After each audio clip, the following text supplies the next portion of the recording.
जुलाई माह का तीसरा सप्ताह 14 जुलाई से 20 जुलाई तक ये तुला राशि के लोगों के लिए कैसा होने वाला है। जय माता दी दोस्तों, आप सभी का स्वागत है हमारे YouTube चैनल अमृता एस्ट्रो में। और आज की इस वीडियो में मैं बात कर रही हूँ 14 जुलाई से 20 जुलाई तक के तुला राशि फल के बारे में। ये सप्ताह बड़े ही शुभ दिन से शुरू हो रहा है क्योंकि अभी सावन माह चल रहा है और 14 जुलाई को इस सावन माह का पहला सोमवार रहने वाला है। अब पहला सोमवार, इस दिन से सावन की शुरुआत और सप्ताह की शुरुआत, तो ये बहुत ही ज्यादा शुभ रिजल्ट देने वाला आपके लिए सप्ताह रहेगा। अब अगर ऐसी स्थिति में ग्रहों की बात करें, किस ग्रह का क्या इस सप्ताह में स्थान रहने वाला है, तो देखिए जो शनिदेव हैं वो वक्री हो चुके हैं 13 जुलाई को। इसके अलावा जो दूसरी चीज रहेगी वो होगी कि सूर्य देव जो मिथुन राशि में सूर्य गुरु के साथ विराजमान थे, वो भी अब कर्क राशि में प्रवेश कर चुके हैं। और आपकी राशि के स्वामी शुक्र देव अपनी स्वराशि वृषभ राशि में मौजूद हैं, जो कि एक बड़ी ही शुभ स्थिति है। सिंह राशि में केतु और मंगल की युति है और कुंभ राशि में राहु यानी आपके पंचम भाव में राहु विराजमान है और कर्क राशि में ही बुध भी बैठे हुए हैं। तो बुध के साथ सूर्य की युति से बुधादित्य योग भी बन जाएगा कर्क राशि में, यानी आपके 10वें भाव में। तो ये स्थिति है इस सप्ताह में ग्रहों की। अब देखिए ये जो सप्ताह है ना, ये बड़ा ही शुभ सप्ताह है। अब सभी को पता है सावन माह चल रहा है, लेकिन सावन माह के वो दिन जो आपके जीवन में सुख और समृद्धि लेकर आते हैं। तो ऐसे में आपको इस सप्ताह का जो प्रभाव है वो बहुत अधिक देखने को मिलेगा। अब चलिए राशिफल की जानते हैं। आगे बढ़ने से पहले छोटा सा ही निवेदन है, चैनल पर पहली बार आए हैं, अभी तक चैनल को सब्सक्राइब नहीं किया है तो जरूर कर लें। तो यहाँ देखिए सबसे पहली चीज कि तुला राशि के जो जातक हैं उनके मन में इस सप्ताह में कुछ ऐसी इच्छाएं जागृत हो सकती हैं जैसे जिससे मन की तृप्ति होती हो। कुछ खाने की इच्छा, कुछ करने की इच्छा, कहीं जाने की इच्छा, यानी कि मन में ऐसी इच्छाएं जरूर आपके जागृत होती हैं जिनको आप पूरा करना चाहेंगे, हर कीमत पर पूरा करना चाहेंगे। लेकिन साथ में आपको ये भी नहीं भूलना है कि जो इच्छा आपके मन में है उसको पूरा करने का कारण आप किसी परेशानी में ना आए। अगर आपके खाने की इच्छा है, आपको कोई हेल्थ संबंधी प्रॉब्लम है, तो वो आपको प्रॉब्लम ना दे दे, तो इसका ध्यान रखना है। अब गुरु बृहस्पति जो कि अस्त थे, उदय हो चुके हैं, नवम भाव में थे, तो ये आपके लिए एक पॉजिटिव रिस्पॉन्स इस सप्ताह में देने का काम करेंगे। इस सप्ताह में अचानक से बड़े मुनाफे होने के योग बने हुए हैं। आप किसी बड़े निवेश में अपना धन लगाने के बारे में निर्णय ले सकते हैं।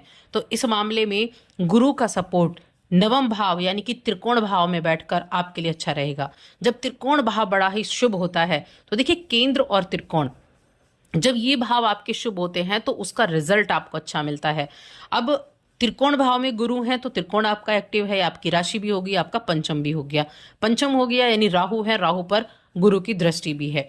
तो ऐसे में क्या मुनाफा तो आपको होगा, लेकिन किसी भी बड़े निवेश करने जा रहे हैं तो थोड़ा सा जांच पड़ताल करके आपको बात करनी है। जल्दबाजी में कोई निवेश नहीं करना है, जल्दबाजी में कोई कार्य नहीं करना है, क्योंकि ये भी याद रखना है कि शनिदेव अब वक्री हैं और शनिदेव कर्म के कारक हैं, कार्य क्षेत्र के कारक हैं, 10वें भाव के कारक हैं। तो बस सावधानी यही है कि जो भी काम करेंगे, जो भी डिसीजन लेंगे, कहीं इन्वेस्टमेंट भी करेंगे, तो बस थोड़ा उस पर विचार विमर्श करके, ऑब्जर्व करके, उसके हर नफे नुकसान को जानकर आपको काम करना है। इस सप्ताह में अगर हम देखें तो घर के लोगों पर अपने फैसले थोपने का प्रयास भी ना करें। ऐसा करेंगे तो भी आपके लिए प्रॉब्लम हो सकती है।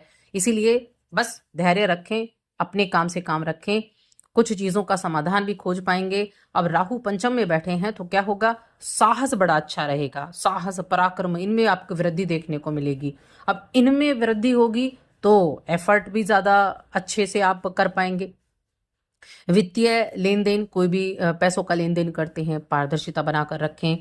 नौकरी करने वाले जातकों के लिए आपके वरिष्ठ अधिकारियों से सहयोग की प्राप्ति होगी। खासकर ऐसे लोगों के लिए जो आईटी फील्ड से जुड़े हुए हैं, ऐसे लोगों के लिए बड़ा अच्छा यहाँ आपके लिए दिन दिखाई दे रहा है, क्योंकि समय जो है ना लाभदायक भी है। और चाहे कुछ भी हो, ये सप्ताह आपके लिए कई स्तरों पर अलग भी होने वाला है। लंबे समय के बाद आप अपने व्यक्तिगत व्यवसायिक जीवन को बेहतरीन तरीके से संतुलित करने में सक्षम भी रहेंगे, यानी कि बड़े फोकस्ड रहेंगे आप अपने काम के प्रति।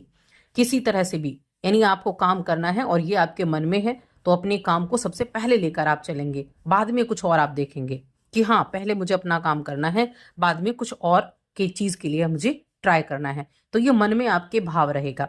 अगर देखा जाए तो देखिए, आपके जीवन साथी का स्वास्थ्य अच्छा है, आपके फैमिली में पिताजी का स्वास्थ्य अच्छा है, माता का भी ठीक ठाक है, और आपके ऑफिस में उच्च अधिकारियों से आपका सहयोग बड़ा अच्छा मिलेगा, और कहीं ना कहीं पैसा आने की भी उम्मीद बनी हुई है, चाहे थोड़ी मात्रा में आए, लेकिन इस सप्ताह में धन भी आपको जरूर प्राप्त होगा।